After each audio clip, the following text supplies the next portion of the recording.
Hi, నేను తేజోవతి మఠం. యోగముద్రలు ఉపయోగాల గురించి తెలుసుకుంటున్నాం కదండి. అందులో భాగంగా ఈరోజు మనము హృదయ ముద్ర లేదా అపాన వాయు ముద్ర గురించి తెలుసుకుందాం. ఈ ముద్రను ఎలా వేసుకోవాలంటే ఉంగరం వేలు మధ్య వేలును బొటన వేలుకు తాకించి చూపుడు వేలును మడిచి బొటన వేలు కింద భాగంలో వచ్చేలాగా వేసుకోవాలి. చిటికెన వేలును అలాగే ఉంచాలి. ఇలా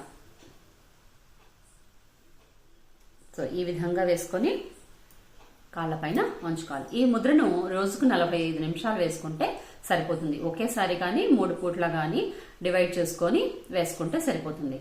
సో ఈ ముద్ర వల్ల ఉపయోగం ఏంటంటే గ్యాస్ ప్రాబ్లమ్స్ ను పూర్తిగా దూరం చేస్తుంది.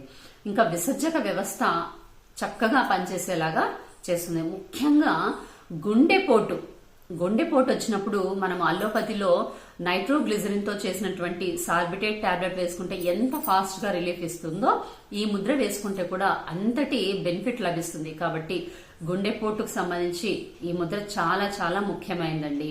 రక్తపోటును కూడా ఇది క్రమబద్ధీకరిస్తుంది, అంటే కంట్రోల్లోకి తీసుకొస్తుంది బీపీని.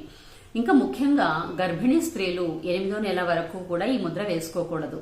8వ నెల దాటిన తర్వాత గనక ఈ ముద్ర వేసుకుంటే సుఖప్రసవం జరగటానికి చాలా బాగా సహాయం చేస్తుందండి. ఇంకా మీకు నచ్చినట్లయితే లైక్ చేయండి, సబ్స్క్రైబ్ చేయండి, మీ అభిప్రాయాలను కామెంట్ రూపంలో తెలియజేయండి. Thank you.